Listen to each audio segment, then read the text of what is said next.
जय महाकाल। मैं आज आप लोगों के समक्ष उपस्थित हूँ। जैसा कि मैंने आप लोगों से वादा किया था कि मेरा 30 डे का चैलेंज सभी बोर्ड के स्टूडेंट के लिए आने वाला है। आप लोगों की बोर्ड परीक्षाओं के मद्देनजर, बोर्ड परीक्षाओं को देखते हुए, तो उस चैलेंज के प्रथम दिवस पे मैं दिवाकर मिश्रा आप सभी का स्वागत करता हूं।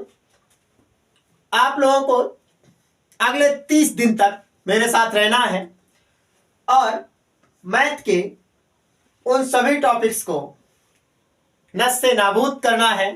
तो इसमें मैंने 10th स्टैंडर्ड का पहला चैप्टर लिया है जिसका नाम है बहुपद।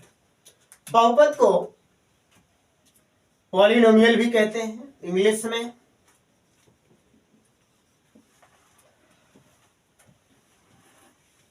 पहले हम ये जानेंगे बहुपद होता क्या है, बहुपद का कॉन्सेप्ट कहां से आया, बहुपद है क्या।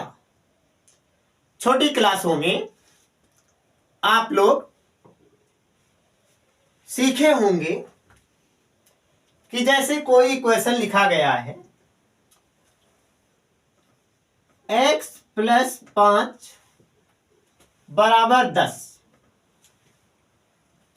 तब क्या ये बहुपद है? अगर ये बहुपद है तो कैसा बहुपद है, क्योंकि ये तो सभी लोगों ने सीखा होगा लगभग। तो यहां पर x की एक घात दी गई है, x के ऊपर कुछ नहीं लिखा है, और जहां कुछ नहीं होता है, x के ऊपर कुछ नहीं है, जैसे आप कमरे में बैठे हैं, आपके पास कोई नहीं है, तो इसका मतलब ये नहीं है कि 0 है, नहीं। आपके पास कोई नहीं है तो इसका मतलब 1 तो है ही, आप तो है ही ना। तो इसकी पावर क्या है? इसकी पावर 1 है, तो इसकी घात आपकी क्या है? घात बराबर 1। ऐसा बहुपद जिसकी घात 1 होती है, ऐसे बहुपद को रैखिक बहुपद कहा जाता है। रैखिक बहुपद। अगर रैखिक बहुपद है तो इसका जो हल होगा वो भी एक ही हल मिलेगा। लेकिन अगर यही घात आप बढ़ाते जाएं, यही घात बढ़ाते जाएं, जैसे घात आपने 2 कर दिया, घात 2 हो गई, और जब घात 2 हो गई तो आपका हो जाएगा, मान लो यहां पर x² + 5x + 3। यहां पर x के ऊपर 2 लिखा गया, घात 2 है, और अगर घात 2 हो गई तो यहां पर रैखिक बहुपद ना होके ये हो जाएगा द्विघात बहुपद।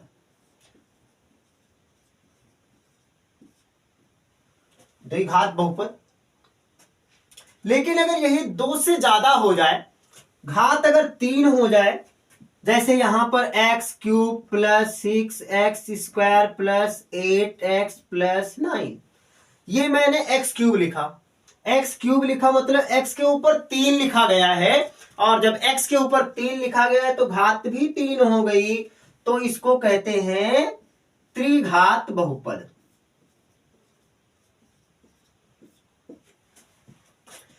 लेकिन अगर 3 से ज्यादा हो जाए, 4 हो जाए, 5 हो जाए, 6 हो जाए, 7 हो जाए, इस तरीके से अगर घातें बढ़ती जाती हैं, तब उसको हम ऐसे कितने बहुपद कहेंगे?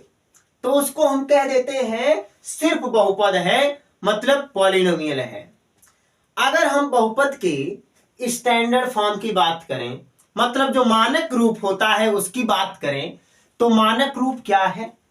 मानक रूप का मतलब अगर कोई भी बहुपद उसकी घटती हुई घातों के क्रम में लिखा जाए तो उसको कहते हैं कि ये बहुपद का स्टैंडर्ड फॉर्म है। जैसे P(x) बराबर a0 x⁴n plus a1 x⁴n-1। यहां पर x की घात घट रही है, x की पावर कम हो रही है, प्लस अगला लिया मैंने a2 x⁴n-2 plus dot dot dot dot. Last में क्या करेंगे? लास्ट में a0 x⁴n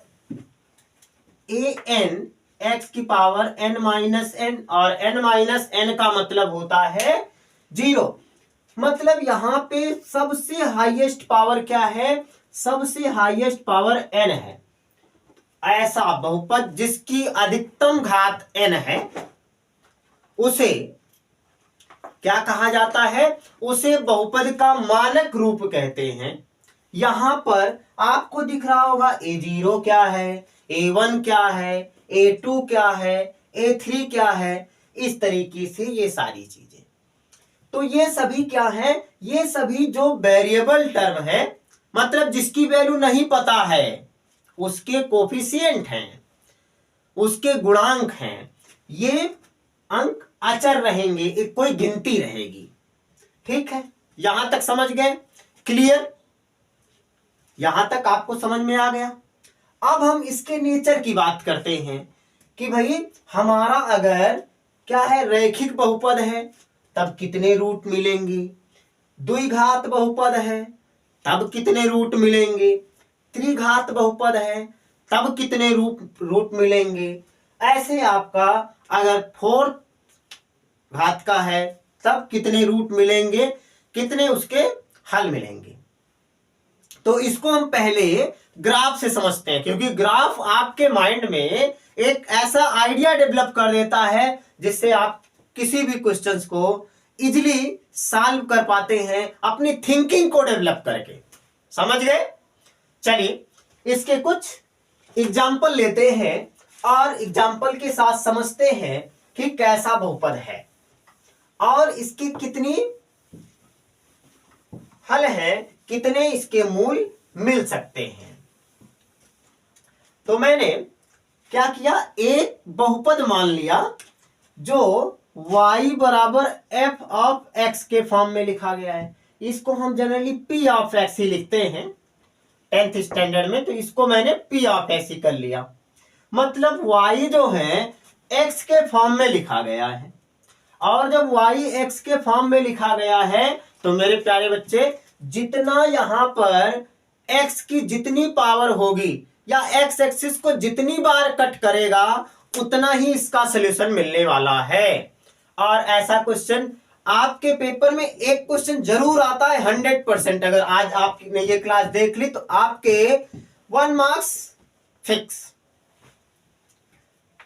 देखिए इसमें मैंने ग्राफ लिया, एक ग्राफ ये बनाया x डैश का, y डैश का, और ये आपका सेंटर है, मतलब जिसको ओरिजिन बोलते हो। दूसरा ग्राफ मैंने यहां ले लिया, ये भी x डैश, y डैश। अब मैं यहां पे एक ऐसे ग्राफ को कट करती हुई लाइन बनाया। इस लाइन, इसमें ग्राफ में आपसे अगर पूछा जाए कि इसमें कितने मूल मिलेंगे, y बराबर p ऑफ x के कितने मूल हो सकते हैं, तब आपको क्या करना है, आपको कुछ नहीं देखना है, आपको सिर्फ और सिर्फ x एक्सिस को देखना है।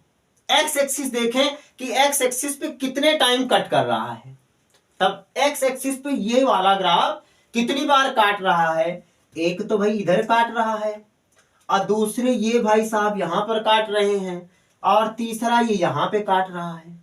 मतलब 1 2 3, ये ग्राफ जो है ये x एक्सिस को 3 बार काट रहा है, तो इसके कितने मूल होंगे, इसके 3 मूल होंगे।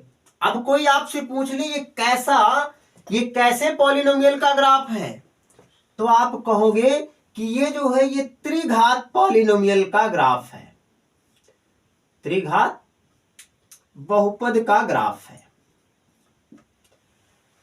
ऐसे दूसरा मैंने क्या किया, दूसरा एक ग्राफ मैंने बना लिया ऐसे, इस तरीके से। इसमें पूछे भाई कि ये कितने का है, इसमें कितने मूल मिलेंगे, तब भी आपको, अगर आपका y equal to p of x है, तब आपको x एक्सिस देखना है कि x एक्सिस को कितनी बार कट कर रहा है। तो यहां पर x एक्सिस को सिर्फ एक ही बार तो कट कर रहा है, और तो कहीं x एक्सिस को काट नहीं रहा है। अभी आपका मतलब माइनस एक्सिस पे और प्लस एक्सिस पे, धनात्मक दिशा में और ऋणात्मक दिशा में दोनों जगह काट सकता है, लेकिन यहां पर सिर्फ और सिर्फ धनात्मक दिशा में एक जगह काट रहा है। तो भाई ये आप यहां पे मूल कितने मिलेंगे, यहां पर आपको एक मूल मिलेगा, और मूल तो आपने समझ लिया एक मिलेगा। ये कैसा पॉलिनोमियल होगा, तो ये पॉलिनोमियल जो होगा आपका रैखिक पॉलिनोमियल होगा। ऐसे अगर इसी में इसको क्या किया जाए, एक दूसरा ग्राफ, इस ग्राफ का नाम मैंने ए दे दिया, दूसरा ग्राफ मैंने बनाया और उस ग्राफ को इस तरीके से करता हुआ ऐसे बना दिया। अब ये पूछे ग्राफ बी में कितने जीरोज मिलेंगे, तो आप ये कह सकते हो ग्राफ बी में 1 2 3 4, क्योंकि एक्स एक्सिस को ये 4 जगह पे काट रहा है, तो ग्राफ बी में 4 मूल मिलेंगे, और जितने मूल मिलेंगे उतनी ही उसकी अधिकतम घात होगी, जितनी अधिकतम घात है उतने ही मूल मिलेंगे। इस नेचर के क्वेश्चंस आपके पेपर में श्योरिटी 100% आने वाले हैं, तो आपको ये पढ़ना है, इसको अच्छे से डिटेल में। आपका पॉलिनोमियल का ये फर्स्ट क्लास था, कल मैं आप लोगों को पॉलिनोमियल की सेकंड क्लास लाने वाला हूं, जिसमें पॉलिनोमियल के बेस्ट क्वेश्चन रहेंगे, और उसके बाद कल की क्लास में आपका पॉलिनोमियल वाला पोर्शन कंप्लीट हो जाएगा। Thank you for watching my video.